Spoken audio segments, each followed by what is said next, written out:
We are here with John Connelly, who is CEO of Interblock, an electronic table games company. And John, you've had a busy year. Can you just sort of update us on what you've accomplished in the past year and what you intend to accomplish in the coming year? Sure. 2019 for us has been really a culmination of 4 years of R&D development. We implemented a new process of doing more beta testing on innovation rather than going direct to market with a lot of our concepts and ideas.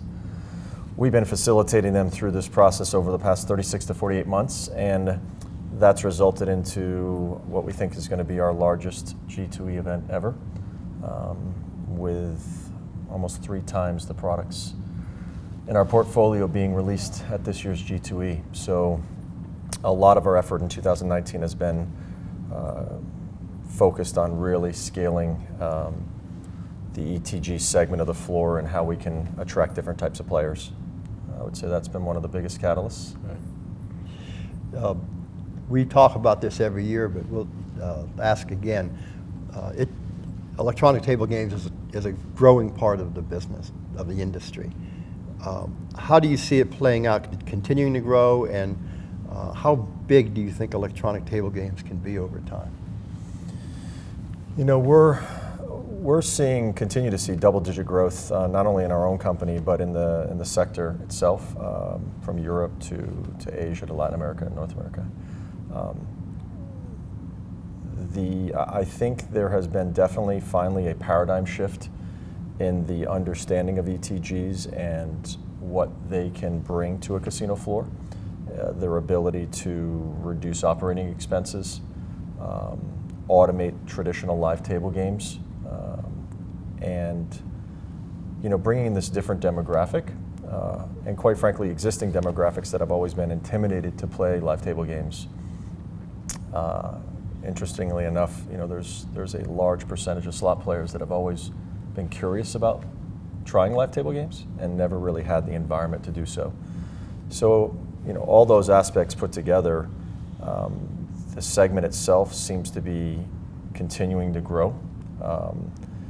And again, this year at G2E, our main focus is to provide operators additional tools to continue to attract new types of players and continue to reduce the costs associated with running their casino operations, particularly on the live table side.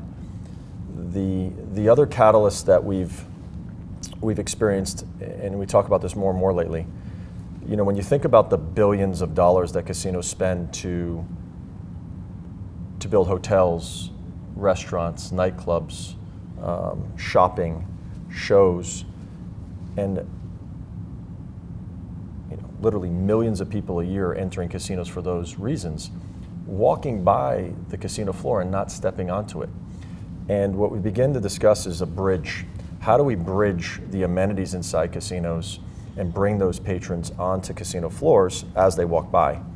And that has resulted in our stadium concept we've talked about now for the past few years, which is growing we install 1 on average per week.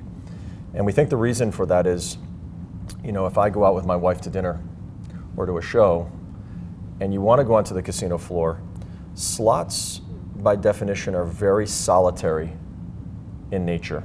It's not something you can really sit down with your wife or your friends and play together. And live table games, unfortunately, many times if you did want to play with someone or a group of people, there's not 2 or 3 seats together. They're spread out across multiple tables. It's not very social. So we're finding that the electronic table game segment and the way we're creating environments on casino floors is really becoming a bridge from all these amenities that casinos spend billions of dollars investing in, and allowing people at the end of the evening after dinner or after a show continue that social experience and come and try some various forms of entertainment on the casino. Yeah, that's very interesting. I hadn't thought of that before, but it makes sense that it allows you to carry on that social experience that you have.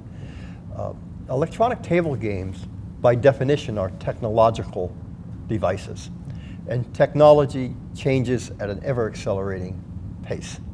What are some of the innovations you see coming to electronic tables that is going to continue to drive that growth in this segment? That's a great question. So, technology is a key word there, you're right. The technology behind ETGs versus traditional tables has a couple data points. Traditional blackjack tables in North America, you can deal somewhere around 50 to, 40 to 50 hands per hour. Whereas with an electronic table game relative to blackjack, let's say, we can do upwards of 120, 130 hands per hour with no labor. And we can put 5 side bets and increase the hold versus a traditional game where you don't want to slow the game down too much with too much complexities. So I think that is an example across all of our products, whether it be roulette, blackjack, craps, baccarat, or stadiums. The ability to utilize dealers in a much more effective fashion, meaning one dealer to perhaps up to 50, 80 seats, or a completely automated product where there's no labor involved, and being able to generate that level of handle. And now with side bets really increasing the hold, we're seeing the trend of electronic table games really take off from a pure net win perspective. And then the second point I mentioned earlier is the pure nature of reducing operating expenses, which is becoming much more important today than even 5 years ago to a lot of the major operators. I think is also really being fueled through technology. One of the questions we ask every year is, will this privately held company become public at some point? And every year I give my standard answer. I think, this year where I'll perhaps modify my answer is we're much closer, the board and myself, being a private company, and seriously looking at means by which we can continue to grow the company at the rate we're expanding, whether it be through capital or the ability to scale. So I do believe that the emphasis by the company and the board to review and entertain various forms of restructuring is currently in place, and with the hope that yes, again, eventually, at some point in the future, we would like to, do something significant with Interblock, and we're getting closer every year. Okay, great. So we're at G2E, where everyone wants to see the best new products. What are the 1 or 2 absolute must-see products at Interblock? As I said in the beginning, with 3 years of development all coming to a pinnacle here at the show, we've got over 12 new products. I would say out of those, we took a new approach to electronic table game technology in relation to roulette. So we have a couple of very interesting roulette products at the show that we feel have the ability to really change the industry. Leapfrogging technology in that area. And in our pre-G2E meetings that we all have here in Las Vegas, where many of the major corporations come through quietly before the big show, the feedback has been resounding on that particular segment of our portfolio.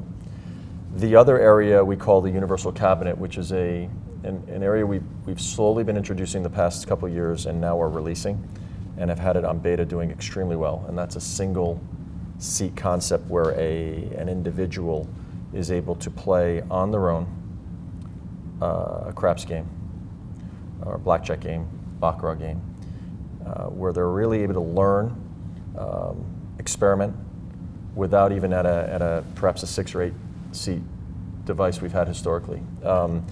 And we're finding that it's a completely new player that's trying this product line, and the ability of the product to go 12 times faster than our traditional 6 or 8 seat mechanical portfolio has been driving tremendous handle and hence profitability. So I would say those 2 areas were some of the strongest we've had, but there's several others.